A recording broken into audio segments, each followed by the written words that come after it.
Welcome to the Kathy Romano Show on B101. He's a literary phenomenon behind some of the most beloved romantic stories of our generation, from The Notebook to A Walk to Remember, with over 140 copies sold worldwide, and every single one of his books hitting the New York Times bestseller list. He's now breaking new ground with his 26th novel, Remain, a supernatural romantic thriller co-written with acclaimed filmmaker M. Night Shyamalan. Please welcome New York Times bestselling author Nicholas Sparks. Hi, Nicholas. Hey, great to be here. Thanks for having me.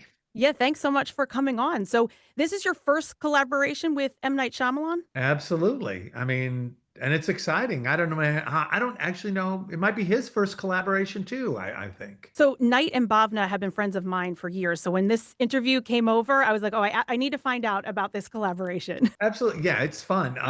It was interesting. It kind of came about our respective Hollywood peoples came up with the idea of getting the two of us together. And in the end, a meeting was set up and we each had I hate meetings without a purpose. So the purpose of that meeting was for each of us to come up with a story that would work as a novel and a film and satisfy my readers and his fans. And so we get to Philadelphia in May of 2023. We pitch each other our respective stories, just taglines basically. And in that meeting, we decide to do his story. And from there, we start hammering out the vast majority of the details that end up in Remain. The main character, secondary characters, what happens, events in the novel, what it's all about. So we had that. About 14 months later, he calls and he says, "This is going to be my next film." And I said, "Okay, I guess it'll be my next novel." And there we go. And that was not that long ago. That was in August of 2024 that he said that. And of course, the novel's coming out, now, and then the film will be out next year. So, what was it like merging your signature romantic storytelling with his darker side? Less challenging than you would think. Knight and I both we try to tell interesting stories with characters that have emotional arcs and journeys. We both kind of like twists at the end. So for us, or at least speaking from my perspective, it seemed less different, less surprising than it might seem to other people.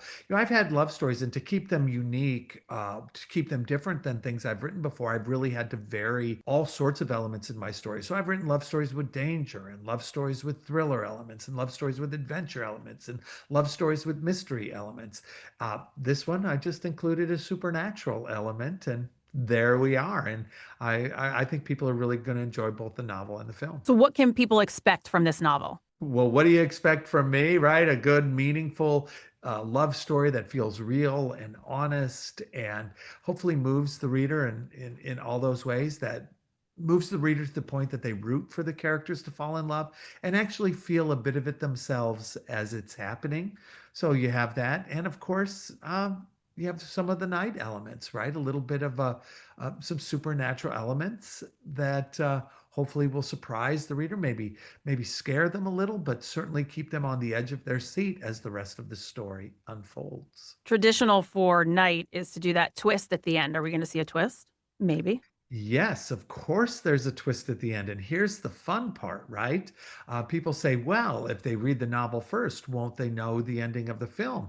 And this, of course, assumes that the film and the novel have the same ending, which Oh. I'm not going to tell you because we do want to preserve Knight's ability to surprise people in the theaters, even if they have read the novel. Oh, I love this. I love this. Okay, so is the film already in the works? Is he filming it? It filmed. It is done. It's filmed from, I think the filming began in June of 2025, just a few months ago, June, ended in August of 2025.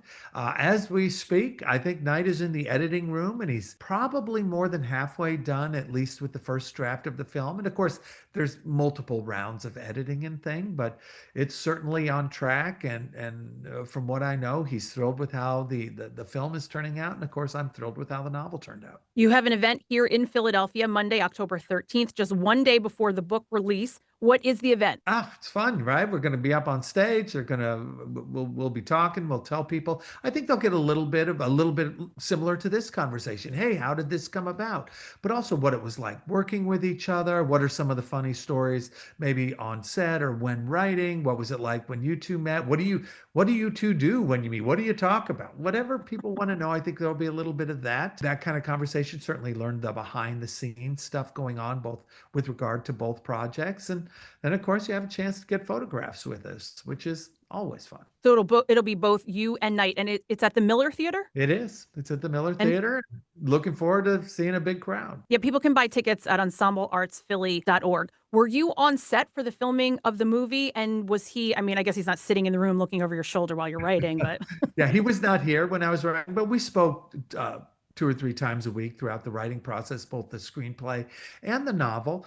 And I was there a couple of times on set for a few days, but I wasn't there the whole time. He was on a very tight shooting schedule, and my presence can be a bit of a distraction, not because I'm famous or anything, but primarily because I have nothing to do, right? Everyone on a film set has something to do. You know, they're doing lights, they're doing camera, they're moving yeah. things, setting up scenes, right? They're serving food, they're driving cars. Me, I just sit there and get people's way. So, you know, I want, it was a very tight filming schedule. I wanted to make sure that he could do what he needed without the feeling that I was watching him over his shoulder. So we told people that we were going to interview you here around the studio, and they're like, "Oh, The Notebook!" You know, of Yeah. course, everyone loves that novel. But it just had its Broadway adaptation and is now heading out on a national tour. How does it feel to see your work continue to evolve across so many different mediums, Uh, page to screen to stage?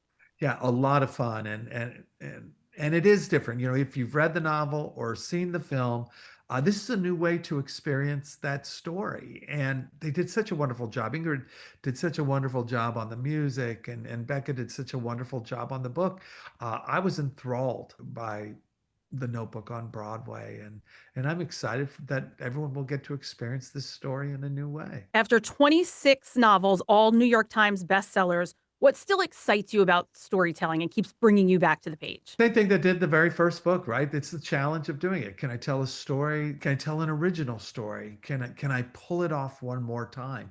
It is the challenge of writing that's really much more of a driving factor in my reason to write than the love of writing. I don't necessarily love writing. I find it very challenging and tedious at times and irritating and frustrating. And there's a lot of editing, and you just wonder why you can't put things down right the very first time they come down on the page. It can be a journey to write a novel, but the challenge is always there. Can I tell a story that will enthrall the readers and perhaps makes them remember the story forever? That's always the goal, and it's always a challenge because we all know some books you remember for a long time, and some of them you don't. Actually, most of them you don't. They kind of run together with other stories, but every now and then you have a story that you remember for whatever Well, reason.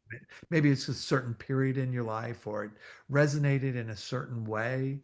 You know, I remember where I was when I read Where the Red Fern Grows, and such a sad story in the end with Dan and little Ann and the poor dogs. it was so sad. It was so sad, right? Yeah. But boy, I remember that story very well. And to me, those are the novels or films that I like the best. They're the ones that I can not only reread, but even if I don't reread, I remember a lot more of the story than I would other novels. Well, I'm excited for Remain, both to read your novel and to see the movie. Nicholas, thank you so much for joining me today. Thank you for having me. This was exciting, and you have a wonderful day. Remain hits shelves on October 14th. That's this Tuesday. And Nicholas and Knight will be at the Miller Theater in Philadelphia on Monday, October 13th. For all the event details and to learn more about this exciting new collaboration, you can visit nicholassparks.com. Best of luck with the book and the tour.